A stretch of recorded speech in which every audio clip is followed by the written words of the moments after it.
What's up, you guys? It's Matt here. So in this video, I wanted to talk to you about pre-approval credit cards. All of those letters that you may get in the mail saying you're pre-approved, I wanted to talk about those. Specifically, will you get denied from these pre-approval credit cards? So before I start, make sure you hit the like button on this video. Also hit the subscribe button for more videos just like this one. Remember that I do a giveaway every single week. If you want to know about that giveaway, stick around to the end of the video and you'll hear all about it. Now, pre-approval letters. I know about these pre-approval letters because I had them in the past. For my Quicksilver card, I received one. For my Citi Double Cash card, I received one as well. I actually got denied for the Citi Double Cashback card. So this is why I know about this stuff, because I did get denied for the Citi Double Cashback card even though I got pre-approved. Eventually, I got the Citi Double Cash card. This is why I have it in my wallet. Well, I don't have it in my wallet now, but this is why I have it, because I was approved eventually.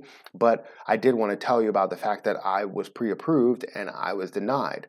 And there are a lot of factors that go into it, and a lot of people think, oh, you know what, I'm pre-approved, I'll be fine, but that's not the case. So the short answer to your question, does pre-approval mean that you are automatically approved? No, that's the short answer. The long answer, there are many factors that goes into pre-approval. It's not just one simple thing where they're like, you know what, you're pre-approved based on this, or you're fully approved based on this. No, it's more like pre-approval based on, one of these categories, the limited information that they have. So a lot of times they'll receive information from other areas, like basically somebody who will sell your information to somebody else, but a limited amount of your information. So maybe your current score, or maybe your spending habits, or maybe your income, some things like that. They'll get limited information, but the problem is they don't have all of the information. This is how they can approve you or not. So what they will do is they'll basically say you're pre-approved, enter your social security number, enter the pre-approval letter, do all this, or pre-approval number, and then do all this stuff. And they really just wanted your social security number. Once they get your social security number, they're going to figure out that you have this on your credit report, you have this in this area. They may only know what your score is. Your score may be 700, but they don't know what your debt to income ratio is. They don't know how much you actually get paid. They don't know all of these different things, and they need to factor all of these things in order to approve you. So if it comes back to where the score is not the same as what they seen, and it was lower, then you're going to have an issue there. If they come back and your income is lower than what they said, than what they have received, then they're not gonna approve you. So that's something that you need to worry about with pre-approvals. And this is what I wanted to help people out, because they keep asking, hey, does this mean I'm going to be automatically approved? No. I don't believe that there's a single card out there that you will be automatically approved for. Now, there is an instant approval type of card, but do you really want to be approved for those cards? Most likely not. You're going to pay annual fees monthly or yearly for a card that doesn't give you any type of value. You can just get a secured credit card and go from there. So I don't believe that it means you will be 100% approved every single time. Obviously, because I'm one of those people who was not approved. I was approved for my Quicksilver card. I had a pre-approval there, but I also did have a pre-approval for my Citi Double Cash card, and I did not get approved for that one. Now, before I get into the next section, make sure you hit the like button on this video. That helps me out so much. Seriously, it does. It helps me out with the YouTube algorithm for right now. From what I understand, that's what they look for, is likes, watch time, things like that. So make sure you watch my videos, you like the videos, subscribe to the channel, do everything you can. But let's go ahead and get back into it. So like I said, they will deny you. Now, you have different areas that we mentioned. We have the credit score, we have spending habits, we have income. Now, if you look at the reasons why they will deny you, basically they're going to look at your debt to income ratio. If they got a certain amount of information saying that you have a certain amount of income, like you gain, I don't know, $40,000 a year, and they thought that was pretty good for the credit card that you're applying for.